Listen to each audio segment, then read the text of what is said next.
In Revelation 12 we began to learn of the more universal forces working through man. These forces determine the daily activities we encounter. The scenes pictured were related to experiences and memories recalled by the Son of Man as he progressed in accordance with his promises in John 14:26, wherein he said the Comforter would teach you all things and bring all things to your remembrance, whatsoever I have said unto you. Revelation as a whole may be one way that promise is being fulfilled, and this could even be the reason for the book's existence. Revelation 13 continues to show how those same universal forces reveal themselves as well as ourselves, and how we may deal with this knowledge. The Son of Man was showing to John our inner natures with which we too must become acquainted and deal, just as he did in his Becoming the Way. Overall, Revelation 13 is a short scenario about man and the earth. Chapter 13. And I stood upon the sand of the sea, and saw a beast rise up out of the sea, having 7 heads and 10 horns, and upon his horns 10 crowns, and upon his heads the name of blasphemy. John now takes the stance of the angel in Revelation 10:2, having 1 foot on the sand and 1 foot on the sea, that is, 1 foot, as a symbol of understanding of manifested separateness, is upon the sand or manifested earth forms and all the earth's material manifestations, and the other foot on the sea or the life forces in the unconscious. John shows us that he understood both the conscious and unconscious minds in us.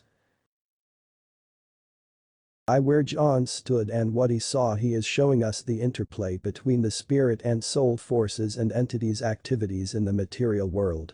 These are scenes from what the Son of Man learned in his own evolving through the earth plane. Of course, John too was following in the footsteps of Jesus and probably saw his own evolving by this remembering. The beast that rose up out of the sea is the outgrowth of the animal natures man took on, which in turn brought on his first death. However, because of man's first death, his forgetting of his own source, he took on, from the animal forces, an animal-type mind. The mind of the animal is as pertaining to the conditions that would bring the continuation of species and of foods, and in that manner all in the animal kingdom. Pertaining then, mind and spirit. Man reaching that development wherein the soul becomes the individual that may become the companion and one with the Creator. From this we may see that the animal mind is more or less controlled and developed along instinctive lines, and these natures man took on as his own by entering them. The readings explain the differences between experiences, as of the animal and those of man this way. An animal is that as appertains to the consciousness of the animal mind, with spirit. As in man, that is of consciousness correlated with man's development, or the higher elements of mind and of matter. Hence man developed, becomes lord and master over animal kingdom. Man degraded becomes the companion, the equal with the beast, or beastly man. Environment, too, has its part in the development of mind. Whether of animal or man. Regarding environments carried on to the re-entering of the entity, the reading gave an answer which, in the broader sense, pertains to our present concern about man's animal mind also. In the broader sense, this means the environment creating in the mind the mentality of the physical body in Earth's plane, and furnishing that which the soul, so to speak, feeds upon, and being the environment, as would be the companion of the soul in the spiritual sphere. From this we may see that while man may develop the animal mind and natures further, he also has the ability to use the earthly environment to develop as he should in the earth sphere. It is thus that there was a natural conscious mind development in man from the animal natures he took on. This is the outgrowth of the associations with the animal world, and further, we associate this outgrowth with the beast that rose up out of the sea. It seems a truism that in the earth plane all life springs from the sea. In the verse, however, the rising from the sea relates more to the creative forces in flesh man, where the forces of Neptune play their part in giving life to the forms we mentally create through use of the elements. The form here, however, is the outgrowth of combining man and animal natures to form Homo sapiens, and was neither a conscious nor unconscious choice. It happened and, being a natural growth, was neither mental nor spiritual in its essence, but as in all natural life, had the ability to know itself to be. Since the growth was a result of flesh and the entity's mind, it could identify itself with a form of itself, the flesh form composed of the combination of mind and flesh. It thus knew flesh and mind attributes as innate urges, and so had qualities of both the soul and flesh by which it could know earthly desires, and spiritual qualities as well as indulgence as a weakness, for the soul had chosen to enter the flesh forces in order to gain knowledge, to experience, to indulge the creative forces. Again, it is thus that man's undoing, then, is within himself, by gratifying the desires, the weaknesses, of the flesh. This peculiar thing being neither flesh nor mind, yet of both, with the ability to know itself to be. Borders on the mystical land could well be called the mythical unicorn, with a single horn growing out of its head. If we consider the horn to be a composite of vibrations from a source, such as we looked at in Revelation 12:3 above, and the vibrations came from the head, the mind, then we have a symbol of the unicorn. Here we are not trying to say that this beast should be called the unicorn. However, in the light of the outgrowth of the combination of the soul's efforts and the flesh, we are saying that the beast is what we now call the ego. It has a life of its own, is neither of the flesh nor of the mind, and yet is associated with both in a mystical way that seems almost non-understandable except in terms of the self which is aware of itself. And being neither flesh nor mind yet of both. The term ego is not a biblical one, but is identified as being associated with the self, but yet not the total self. As we shall see, however, the term ego fits the activities of the beast. When we consider that a union of two kinds of minds, animal and soul, conjoined into a unit consciousness, has the ability through mind to create, yet is bound by the limited animal consciousness from the flesh, we can get a better concept of the forming operation of the creative ability of the mind in the flesh body. Therein these mentally stimulated forms, created in the flesh, find their expressions only through the flesh, and, having the life of both soul and body, they become our temperaments, the us we see in each other. We can see how this process, the expressing of our created concepts through the flesh, having a source foreign to both mind and body yet being of both, and giving off vibrations from its unit consciousness, could be recognized as the horn. The vibrations from a life outside the natures of both soul and mind, forming a united consciousness. These thoughts, however, seem of no consequence for us now, for we recognize the sources of this thing's expressions as coming from the ego. Except that we sometimes colloquially refer to our boastings as tooting our own horn. This beast had 7 heads and 10 horns. The 7 heads refer to the 7 endocrine centers in the body where the impulses from the soul are transposed into flesh impulses. The 10 horns represent 1 horn for each of the soul minds and flesh minds' physical senses. Each horn represents the composite vibrations from each sense. 10 in all. The 10 crowns upon the 10 horns refers to the 10 crowning influences from its source, the cause of the being. Thus we should not wonder at the name of blasphemy being attributed to each of the horns. The action of combining the creative function of soul mind with flesh mind was a willful act on the part of the entity, using its free will for self-indulgence. We see the activities described under this verse and the next 2 as being what is called the original sin. Not that the verses state such, but our understanding of the original sun in the earth is tied to the formation of the ego, the animal-like man and his natures, rather than to this beast being man. Perhaps some additional quotes from the readings may help clarify. In the beginning, all souls that were as portions of the thought of God were given the opportunity for expression, as to be companions for that creative force, or God. Here we have a reason for souls to be expressions for the creative forces in whatever environs the soul might find itself, hence, all souls were made as companions, as a portion of the whole. Hence the soul is that wherein an entity makes for its developments. For it is in the image, in the pattern of the creative forces. Hence, in the earth plane, to reach that development it was necessary to pass through all stages of development, that it may be one with the Creator. It seems necessary now for us to keep in mind that the soul as man is separate from the developing forces in the earth symbolized by the flesh. Man erred by taking unto himself these forces through desire to indulge in them, and this brought about the flesh man as we now know our bodies to be.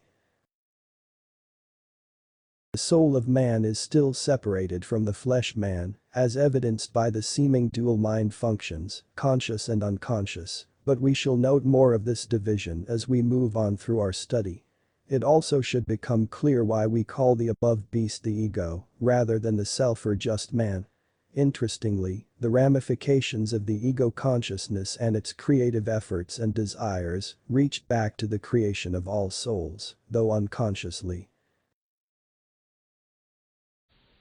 And the beast which I saw was like unto a leopard, and his feet were as the feet of a bear, and his mouth as the mouth of a lion. And the dragon gave him his power, and his seat, and great authority. The beast being like unto a leopard can well be seen from the activities under verse 1 above. It is said that a leopard cannot change its spots, and this idea certainly would apply to the beast, as we have seen. In fact, the mixture of two natures, the soul and animal, indeed have a spotting effect in us. They are separate yet distinct influences, arising from the two minds, conscious and unconscious, in us. The feet of a bear relate to how the ego affects us in our understanding. A bear can stand on 2 feet, be gentle or heavy-footed, or can use its feet as paws or claws. It can also devour a man. With the mouth of a lion, rulership is indicated as well as in the leopard, both being of the feline family. The lion is the revelation symbol of the adrenal activity, as shown in Revelation 4, and this relates to karma, debts and memory, and to our total being, not just the flesh body. It is also found in Revelation 12:17, when the dragon went to make war, an adrenal activity, with a remnant of the woman's seed. Thus we owe a debt to the animal kingdom, and this apparently will be with us, so long as we have ego, self as we know it, which must be overcome. The fact that the dragon gave him his power stems from the rebellious natures in the soul by reason of that original war in heaven. All souls in the earth had this potential as shown in Genesis 6:2, when the sons of God looked on the daughters of men and lusted. Man had been given free will and he chose to know the animal natures. This departure was an extension of the original rebellion and thus carried over into its offspring, the ego, along with the creative forces, in much the same manner as present-day human ideals and purposes are passed on to descendants. When we consider that the creative life force in the soul entered the life force of the animal, resulting in the birth of the ego, yet a non-physical form, carrying the purposes of the progenitors, we can, or should, see that its power came from the dragon, the spirit of rebellion. Thus the dragon gave the ego his seat in man. It follows that the authority to rebel also was of necessity carried over, because of free will. Hence we have an understanding of how Satan passed to the ego, and not just by proxy, his seat in the body as well as great authority. In Revelation 2 we find that the seed of evil is associated with the will through the activities of the thymus gland, the seed of the self. The leopard has much to do with our seeking for an understanding of the book, the revelation, or the body, or of the relationship of the individual to the relationships borne by the individual. It seems to be the key to the understanding given in the following answers where we find that the influences work in and through the conscious and subconscious minds.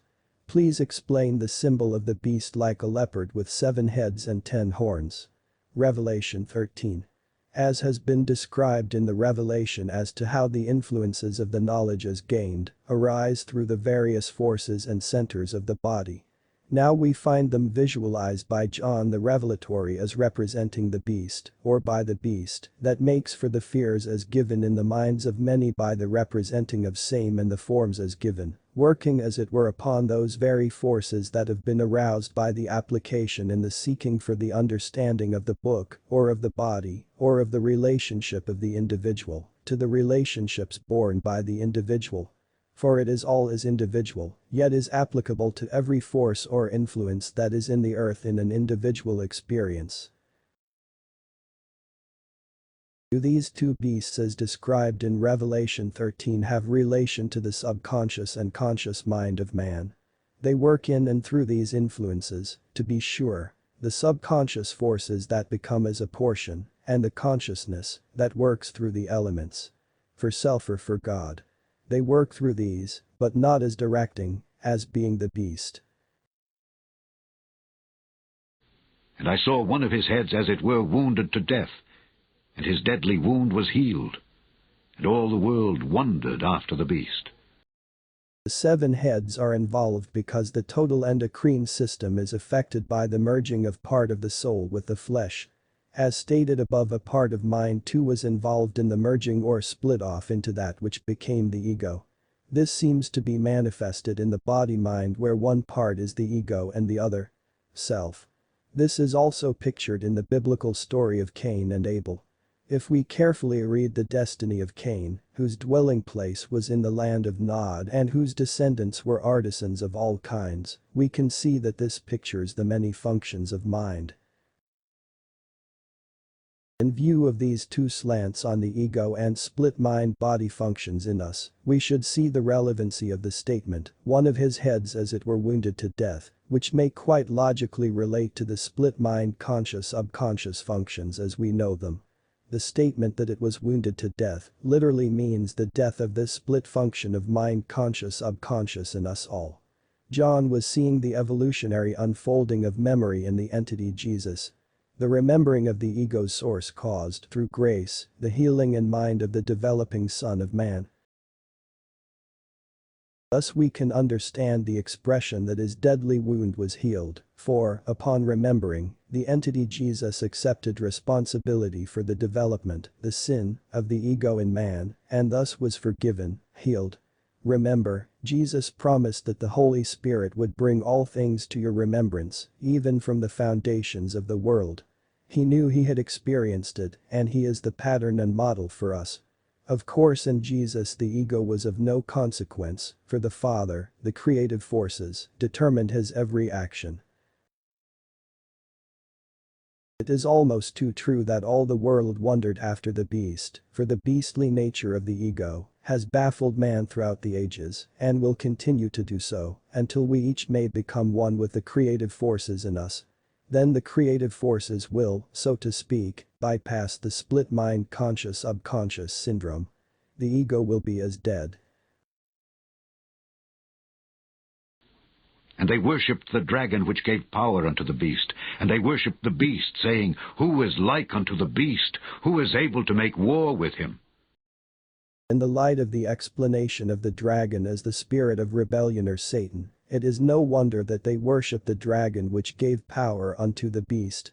Everyone worships his free will and the right to disagree and rebel, therefore we can truly say, who is like unto the beast? For there is no one who is like unto the beast like the ego, which is without form and has no life of its own. Again, who is able to make war with the ego except self? And who can fight the ego in self except the self? It is no wonder that all the world wondered, and still does, about the beast. We should realize that, psychologically and anatomically, the concept expressed above about the creation of the ego and its effects in the body might be hard to accept. However, there surely is a physiological cause or beginning behind both the split mind, conscious-subconscious functions, as well as a psychological cause in us for the ego. In this connection we must look at the whole of the revelation, and especially at the reading's comments on wisdom under verse 18 below. We should notice the change in this verse from worship of the dragon to worship of the beast. First there is the worship of the dragon, because, apparently, he gave power to the beast, and then they worship the beast. This change clearly indicates separate concepts. The subtleties arising from the division of mind, conscious-subconscious, and/or its functions, seems to be made clear in this verse. We should recall that in the Garden of Eden, there was the tree of knowledge which was not to be eaten of, yet Adam and Eve ate of that tree, and came to know good and evil. There the serpent was the same as the dragon here. That experience brought into being the conscious mind, or self-knowledge, again is separated awareness. In Revelation 13 the beast, the spirit in the serpent, which rose up gave life to the leopard-colored beast. There were then two beasts, and this change in focus of worship was from the spirit to the image born of self-knowledge. The self. In 281:34 quoted under verse 2 above, this thought is relevant as to how the influences of the knowledge as gained arise through the various forces and centers of the body. It seems that the readings are saying the same thing, as to how the conscious mind became a thing in itself. It would then appear that the leopard beast would certainly be the conscious mind which also rises from the sea of life. It is the essence of the self as shown in the reading, as it makes for the fears as given in the minds of many. The beast looked like the leopard to John, who was looking at the activity, symbolized, of the conscious mind, the knowing self, the ego. And there was given unto him a mouth speaking great things and blasphemies, and power was given unto him to continue 42 months. From the presentations above we may realize just how there was given unto him the ego a mouth speaking great things and blasphemies. While we might say many things about this statement, let the prior explanations regarding the ego answer for this verse also. The remaining statement about the power given unto him to continue 42 months needs some comments. Again we return to the meaning of numbers and to time as implied in the months.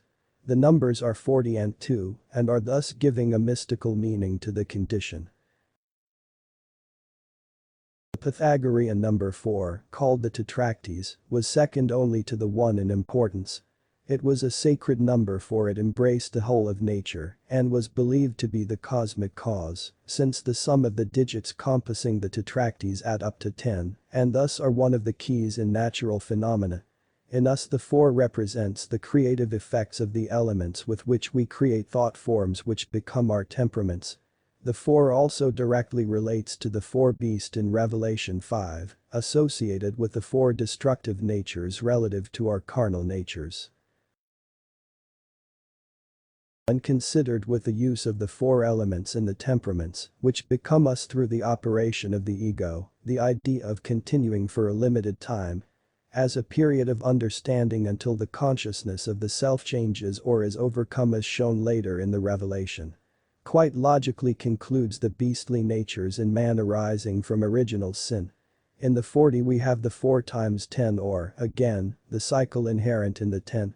A beginning again, as is quite evident in the reincarnation cycle so important to the ego's evolution toward its own sacrifice, to make holy, or overcoming.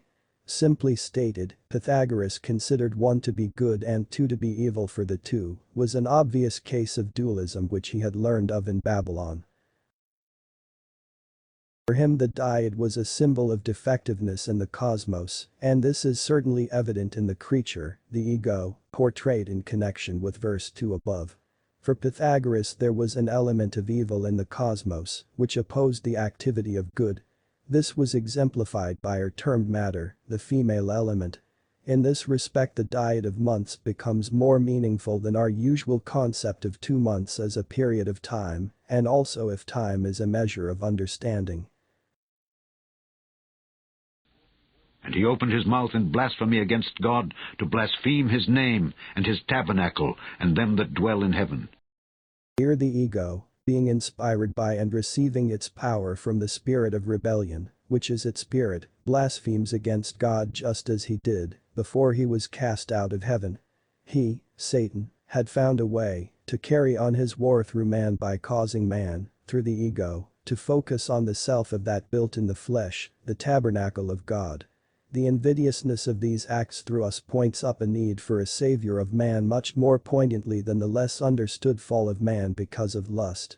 This verse pictures to us how the conscious mind, or ego, wants to control all body and mind responses and finds that not all body forces and ideas can be sublimated.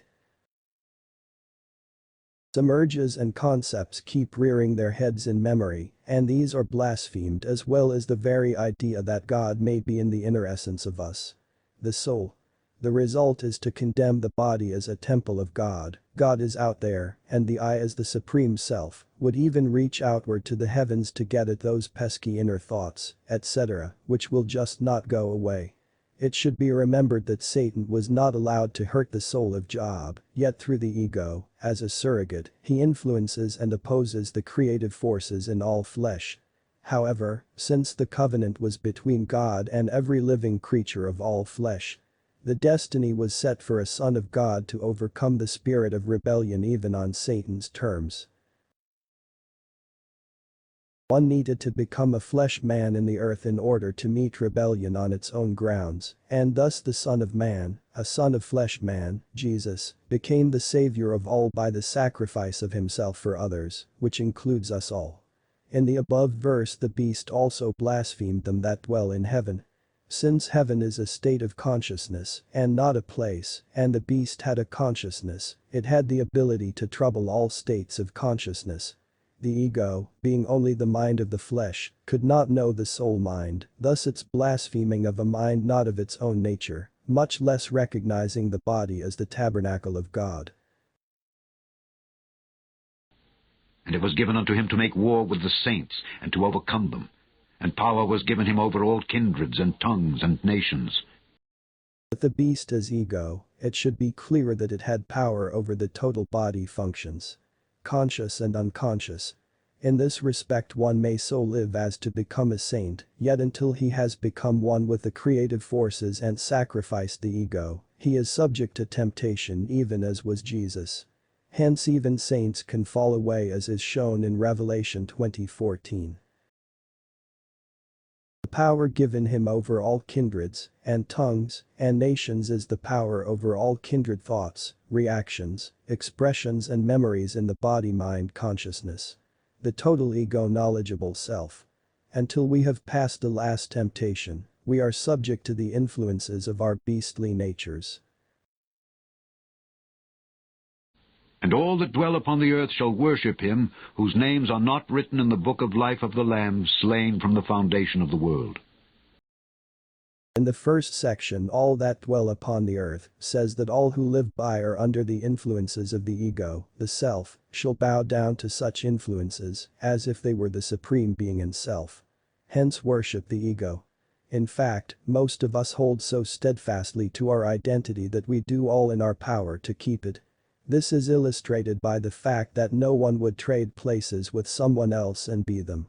For an enlightening discourse on the last portion of this verse, we should consider this from the readings. Explain what is meant by those whose names are not written in the book of life. Those not written are those who have climbed up some other way, or have only for impunity's sake or only for the momentary conscience's sake, as form the influence about them, acknowledge the way. For as we see later more definitely given, whosoever will may take of the water of life. But as has been given, there are those who from the first as he that is last to be bound, had the import to do evil. Then those who have followed closely after the flesh, or the indulgences of the emotions of the body alone, without the considerations of others, without, other than self's own interest. As is shown by the beast that is loosened.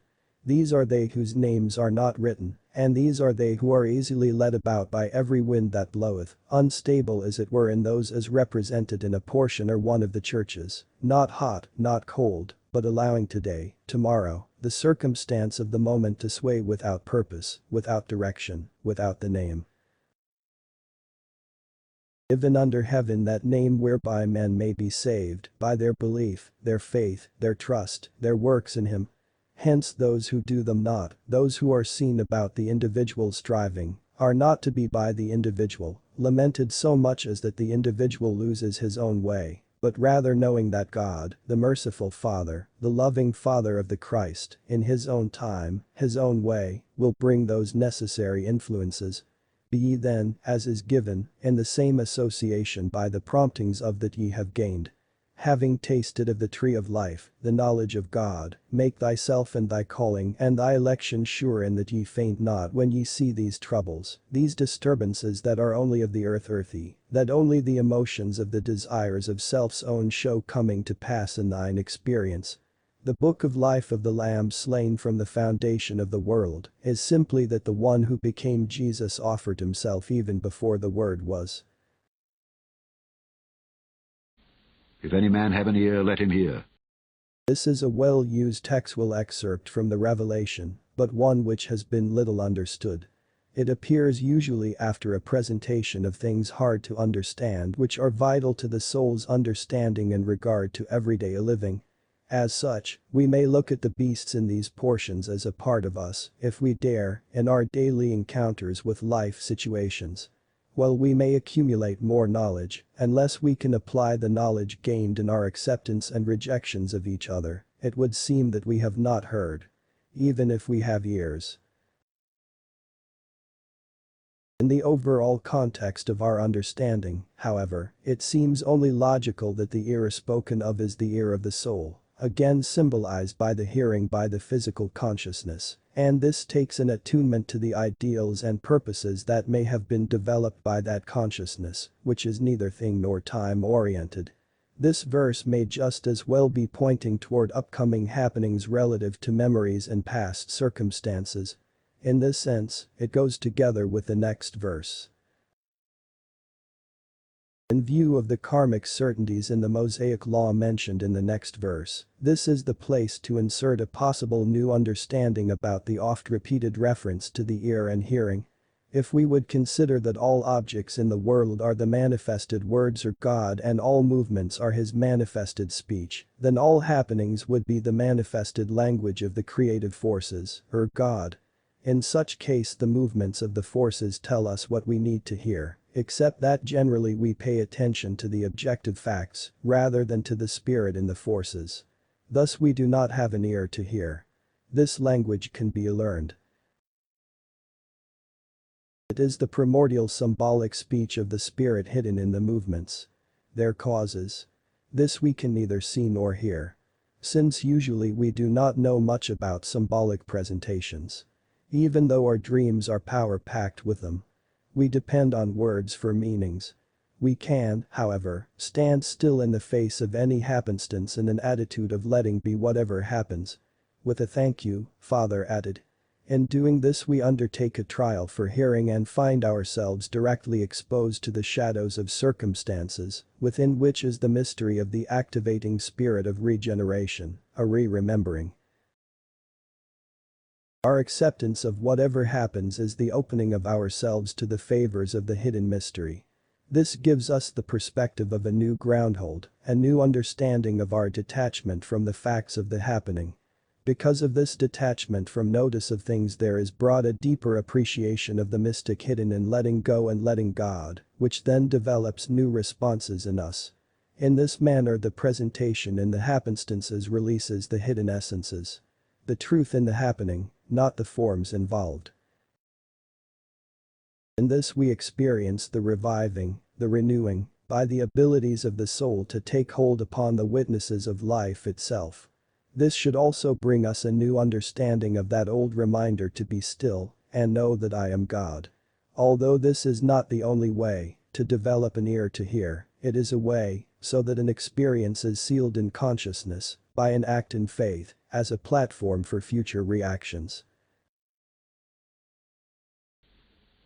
He that leadeth into captivity shall go into captivity. He that killeth with the sword must be killed with the sword. Here is the patience and the faith of the saints. This is, of course, a reiteration of the Mosaic law of justice. The last sentence appears to be most important in grasping the meanings of the symbols in the whole chapter, so that we hear what is being said about the activities of these laws in our daily lives. Unless we pay attention to our reactions and others in the spirit exemplified in the Christ, if we indulge the self and not allow the spirit to answer in spirit, then we experience what we impose on others to the same degree and manner. This is the same Mosaic law. The suffering, the patience and acceptance of our responsibility for whatever happens to us must be conscious. And this requires the faith of the saints. But mostly we are not yet willing to humiliate ourselves before our own consciousness, much less before others. We are still caught in the idea of blaming others as did Adam and Eve when they pointed to Satan as the one to blame. In this instance, blaming others resulted in an inner image maker, the projective ego, to help us see what we are doing, or so it seems to us. For a look at this concept we must for a moment return to verse 1, when a beast rose up out of the sea, as mentioned out of the sea, meant the sea of life. Under that verse we developed an idea of how Satan played a part in the spawning of the beast pictured there, and how that beast is the ego. We shall now examine man's part in this drama, rather than from the flesh part as shown there. These two aspects of the creation of the ego complement each other, for we now look at man's handling of the ego's formation. Let us look at this. In the Garden of Eden, Adam was alone and asked for a companion, he needed a helper. God took a rib from Adam and made Eve as a helpmeet for him. This was and is a part of the activities of the collective or unconscious mind. Eve came out from Adam to fill a need in him, and this need was to find his relationship to the creative forces in him. Although they later were put out of the Garden of Eden for disobeying God, they took with them the memory of having someone to blame, and thus to shun responsibility for their acts. But the woman, Eve, was to be a helpmeet for Adam, and she was a manifestation of the acceptance principle in Adam, having come out from him. She called this to mind, to Adam's attention, when she blamed Satan as a lesson to man in accepting responsibility, per se.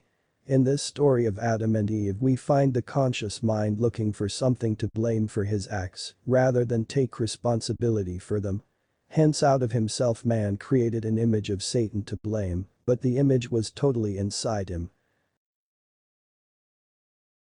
He could not project this image outside, because his helpmeet was the acceptance principle which he had already accepted, he had to keep the image inside. He had created it. The image-making ability and the desire to blame became parts of the conscious and unconscious as evidenced by this story. Both of these aspects are still within us. Psychologically, the image of the self is fully created by about 6 years of age, when we have learned how to protect and watch the self, according to how we have learned from others as examples. From that age onward we withdraw into the self and let our created images become the us of our temperaments. All the while though, we keep our image-making ability hidden and project blame for our inadequacies onto others, just as we did in the beginning of self-consciousness in the Garden of Eden. We want someone to blame and have only an image, an unconscious memory, but we give this image, the self-identity, complete control over us. This image is the ego, a companion to the conscious mind, just as Eve was to Adam, a helpmeet to the inner self. This helpmeet still plays the part of Eve and points the finger of blame toward others, as long as we do not accept responsibility for what we do. The extent we go to in building such images is portrayed in the last section of this chapter and points up rather meaningfully the ideas stated above. As to our inner handling of responsibility as well as the reason for the statement, here is the patience and the faith of the saints. And I beheld another beast coming up out of the earth.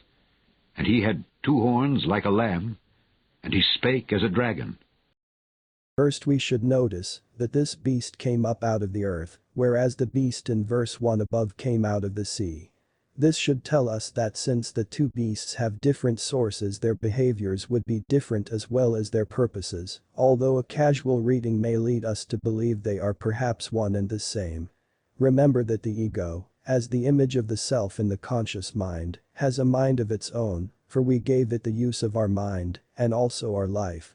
But also in the back of its mind is the mind that created it. To it, our conscious mind is as its subconscious mind.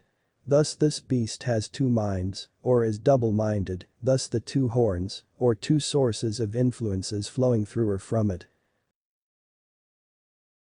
The readings give this explanation of the beast's two horns and how they influence us. Explain the symbol of the second beast with two horns, having the power to perform miracles.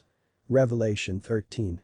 As has been given by him, the power as attained by the study that has been shown in the first portions, is to be applied, or may be applied unworthily as is shown by the beast with two ways, two horns. Then here, how hath it been given? One Lord, one faith, one God, one baptism, one way.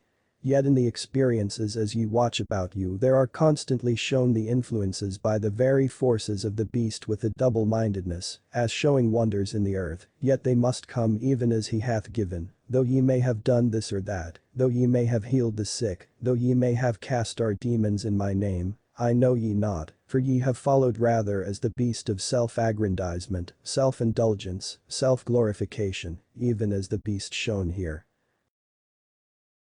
Here we see that the ego may apply its efforts worthily or unworthily. For self or for others.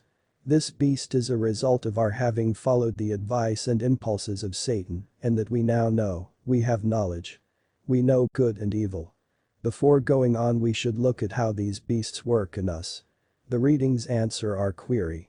Do these two beasts as described in Revelation 13 have relation to the subconscious and conscious mind of man? They work in and through these influences, to be sure, the subconscious forces that become as a portion, and the consciousness that works through the elements. For self or for God. They work through these but not as directing, as being the beast. Just what this beast is, must await the answer given in the readings about the number of the beast in verse 18. Until then we must handle this beast from its maker's standpoint, because everything it does, is by reason of the ego, the first beast in verse 1. We should closely follow this beast's activities, for it is a surrogate of the first one, and derives all its powers from it. The beast coming up out of the earth means, that it arose from the activities of man in the earth. The result of man's application of himself to and through the earth's influences and the consciousness, that works through the elements. Hence what it does we do. With two horns like a lamb. It would follow its master just like a lamb. For self or for God. Following and doing the bidding of its maker. He spoke as a dragon because he had all the power of the dragon. The spirit of rebellion and the subtleties of the serpent, all combined together with the rejection of responsibility posed by Adam and Eve. All of which were attributes of Satan, the dragon. In addition it speaks with the authority we give it. The power of the conscious mind resulting from our application of what we desire in the earth. Also we must find someone to blame, so we tried to build a thought form that we could either worship or blame. Another double-mindedness. Because we tend to worship our creatures, of habit which we become, we make the ego our savior from all things harmful to us. It defends us and our ideas even unto death. We posit all our self-created ideas, images, urges, etc. in the ego image, so that we will not be to blame for what it does. Thus the ego mind built its companion who would protect its maker from destruction. Is it any wonder that our names are not found in the book of life of the Lamb? We place the blame on the ego, or rather on what it does. It acts for us, so there is only an image to do our works which could be recorded. We abrogate the responsibility which could have been recorded. And there is no record to read. As is stated above, the real us does not develop much beyond childhood. The ego thinks it does though, hence we can appreciate what Jesus said, except ye be converted and become as little children. And he exerciseth all the power of the first beast before him, and causeth the earth and them that dwell therein to worship the first beast, whose deadly wound was healed. The second beast had all the power of the first beast, as explained above. The source of its power is in and behind all that created the ego. In this respect he had the power to cause all people to worship the first beast. The ego. And it seems that is a true statement, for most of us worship our egos or hold tightly to our self-identities in a worshipful manner. When we see the worldwide effects of the heights to which we raise self-worth in our relationships to each other, this verse takes on a perspective of a greater unrecognized influence in our lives that we may have noticed. The source of this influence is in us, the ego, which would avoid responsibility. And he doeth great wonders, so that he maketh fire come down from heaven on the earth in the sight of men. The power of this beast seems as great as our whole civilization. And it is, but through a surrogate. The reason for this beast, remember, is to avoid responsibility, or being blamed personally, hence we use the word surrogate to explain it. And deceiveth them that dwell on the earth by the means of those miracles which he had power to do in the sight of the beast, saying to them that dwell on the earth that they should make an image to the beast which had the wound by a sword and did live. The ego, the self, does great wonders, as man seems to do. He learned to use fire to cook with, he smelted the metals, the earth's forces, which he put to his own use, and brought fire from the heavens into the sight of men, into their understanding. Yet by doing this he, man's ego, deceives everyone into thinking his acts great, for he performs works which seem miracles as he uses the earth's creative influences. All for the satisfaction of the ego, although some of these works he claims, and some are for the benefit of others. Yet they are not without the desires of the flesh. Through it all he thinks of self, and rebels against the idea of the one Lord, one faith, one God.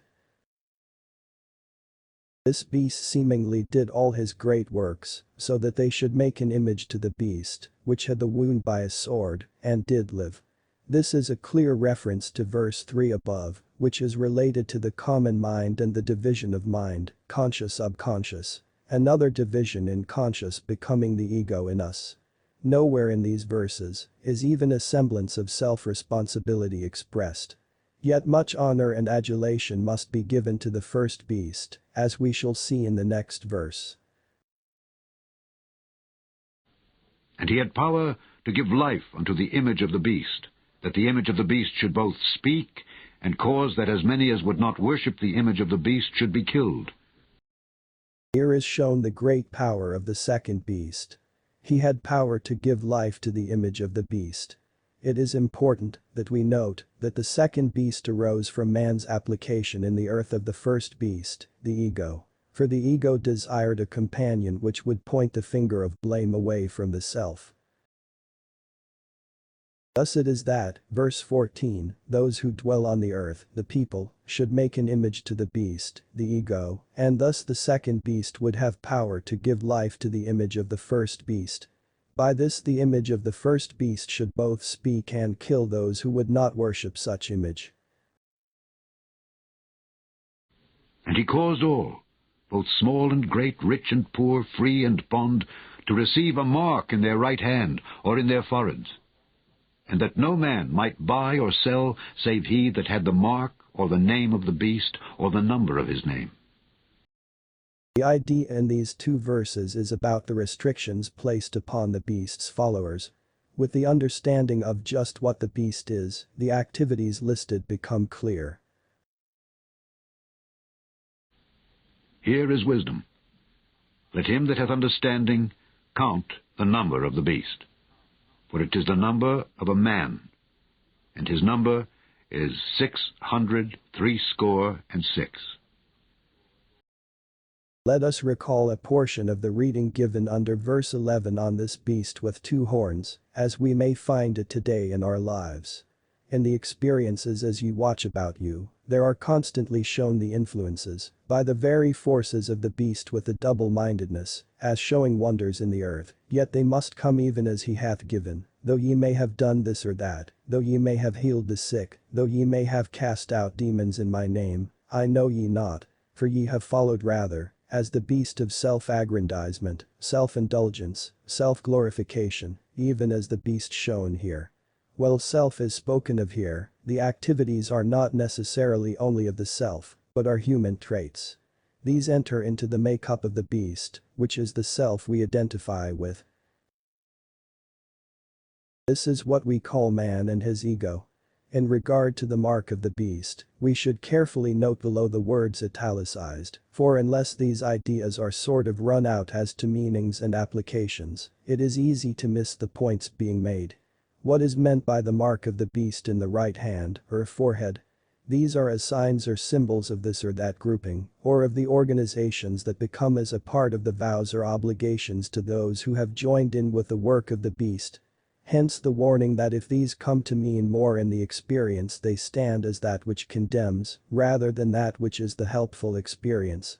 For having the mark of the beast and the mark of the Lamb becomes the difference between the consciousness of the indwelling presence of the Christ and the hoped for yet not seen or known. From the above reading, the phrase this or that grouping seems to mean any group of people joined in a common effort, regardless of its purposes, wherein the people's vows to that organization come to mean more to the individual involved than being a helpful influence. It takes on the mark of the beast. By this it seems to mean that the allegiance given to the ideals and purposes, as well as the efforts to further such, come to mean more to that individual than any good done by that organization. Then the individual has the mark of the beast in his hand, his deeds, and foremost in his intentions and purposes, in his forehead, are his thoughts and endeavors. It should become clear that the human actions and endeavors shown in verses 16 and 17 could and do become subject to the image represented by whatever organization with which one is involved. In present and past days and times, such organizations have existed which demand subservience of all who are under the authority of such bodies. All such organizations are themselves not the beast, but there is a beastly, ego, nature in back of them, so that the image is what the life is given to, and everyone must give allegiance to that image as required by that organization. But who gives life to or forms such images? In the present, and even in ancient days, such organizations were given life by the organizers of same, just as today all corporate structures are given life. Hence any of these which are as signs or symbols of this or that grouping, or of the organization, that become as a part of the vows or obligations to those who have joined in the work of the beast. Hence the beast is that hidden influence, reason, or cause of any organization which has the mark of being man-made, as if it were a person. Such organizations have one thing in common at the heart of their coming into being: the organizers themselves avoid responsibility for the individual activities of the thing to which they have given life. Now this idea goes back to the original desire of not accepting, but rather rejecting, responsibility for one's actions.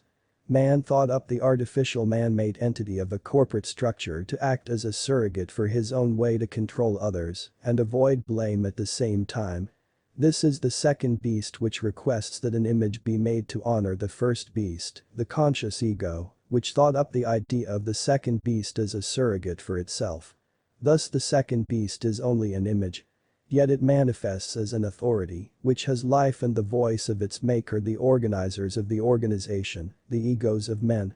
All of the above might seem to be derogatory toward man and his behaviors.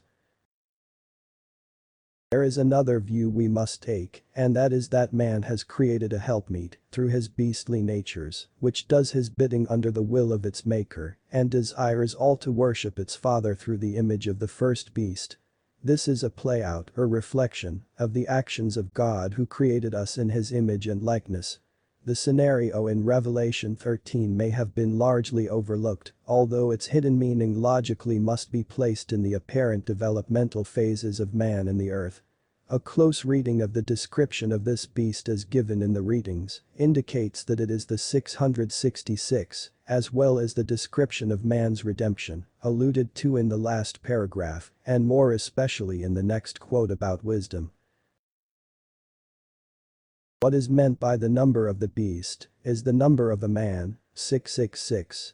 Just as has been given, that when it is taken on as being the exercise of the man without reference to, or realizing the influence which has brought same. Though it may be in an organization, in a group, in any influence, that becomes the work of man's hands. Then it is the number of a man, and is numbered as may be the days of man, but lacks that consciousness of God and God alone directing. For as in each organized work or each association, or each group, it should never be as is said of any man, but how hath he given God that worketh in and through him. Thus is the mark of the beast effaced from the workings of the hand, or the activities of the head, and it becomes not as the name, or the number of a man, but the trust alone in God. The description given here seems to enhance that given above. What is not yet clear is why the number of the beast is 666. We will look at both the Pythagorean and the reading's way of considering the number. First, for Pythagoras, 6 was the first perfect number, and this is mathematically true. But there are 3 sixes, which represent the 3 dimensions in the earth plane. 666 is thus associated with plurality and multitude, because it has a beginning, middle and an end. It has to do with the cosmic psyche of the universe. The 6 also represented marriage to the Pythagoreans, as well as the life of the gods. The readings indicate that the 6 makes for beauty and the symmetrical forces of all numbers, and so makes for strength. As a graphic symbol in the 6-pointed star it comprises the union of 2 triangles, the union of spirit and matter, or the conjunction of the conscious and unconscious minds, which is the goal of man. Looking at 666 as the total of 600 plus 60 plus 6, wherein the 0 means beginning again in the cycles, we have the idea of man going through cycles within cycles, 600 plus 60, until he evolves to the perfection in the last 6, yet remains man throughout the cycles but not perfected. We like to bring time, space and patience into the perfecting process, since they have so much to do with the perfecting of man in the earth. These each involve activities of the comprehension process when time, as generally understood, is involved. Remember, we previously noted that the development of the physical in man required the period of time from Noah to Abraham. The development of the mental paralleled the time period from Abraham to Jesus. If we relate these 2 periods to the physical and the mental, we have a reason to suggest the idea of the perfection of such development as shown in the first 2 sixes. The first 6 is a perfection of the physical where time as a measure of understanding was paramount, but not yet in the mental and spiritual. The second 6 is the development of the mental where space, relationships, is a factor in comprehension, but not yet in the spiritual. The last 6 relates to the perfection of this spiritual factor in the Son of Man. In Jesus. Thus the number 666 is the perfection of physical, mental and spiritual, and relates directly to man's redemption. The 666 points out the perfection of the physical, mental and spiritual man, and is in no way related to the Antichrist, but rather to the perfected man in Jesus, the Son of Man. The number 666 has generally been considered only as relating in some kind of malevolent fashion to the activities of man, and thus is quite the opposite of the view as stated here. But we cannot overlook the explanation in the readings relating the meaning of the sentence, "Here is wisdom." Explain here is wisdom mentioned in this connection. That is ye have gained by the analysis or the study of the activity and influence of the Spirit of truth throughout the whole members of thy body, physical, mental and spiritual, and have come to the knowledge of that which has first been given, that there is only one God, one Christ, one faith, one baptism, or as Christ hath given. This is the whole law, to love the Lord thy God with all thy mind, thy body, thy soul, thy neighbor as thyself. This is the whole law. This is wisdom. This is knowledge. Knowing that those things which have been put on through the activities of the elements within thine own forces of thy body and mind, are but as the stepping stones to the knowledge that God is in and through all and in him, ye live and move and have thy being. When this is fully comprehended, fully understood, ye have the working knowledge of God in the earth.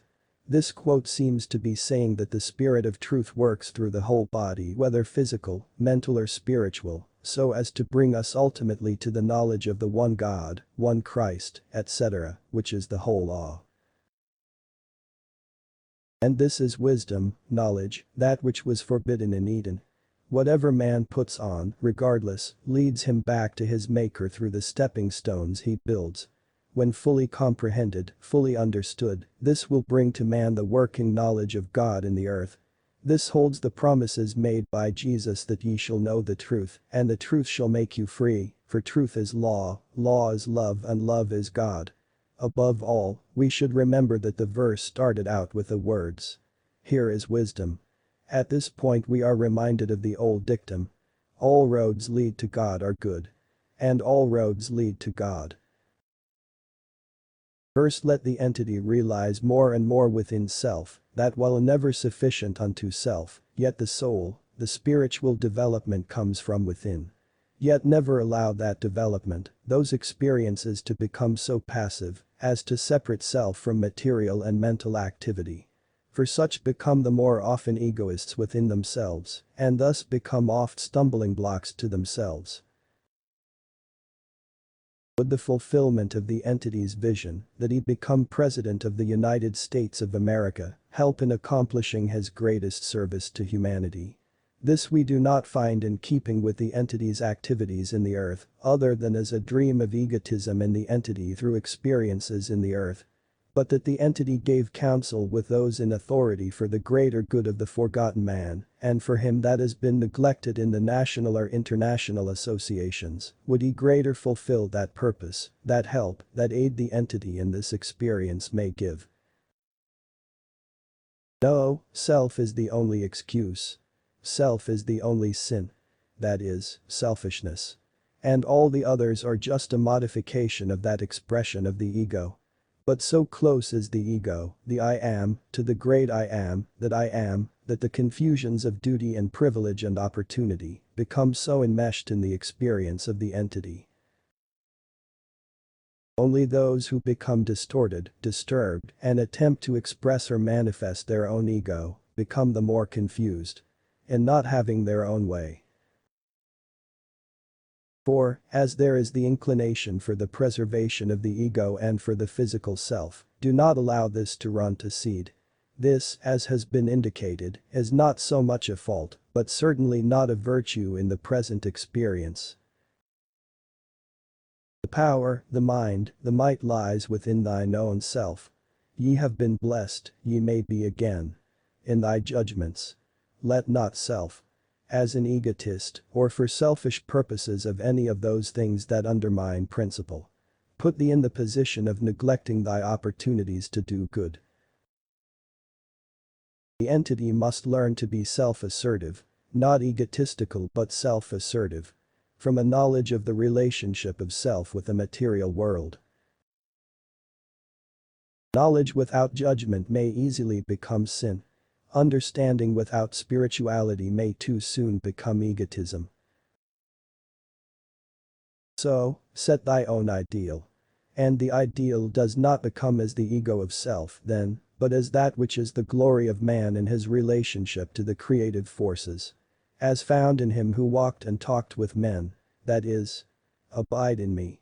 Take upon thee my yoke, for my yoke is easy, my burden is light. Put upon me thy yoke, for I go to the Father. And as ye trust in me, and I in him, so may there come to thy own experience a greater understanding, an awakening of the abilities within self. Know the truth, and the truth shall set you free. In him.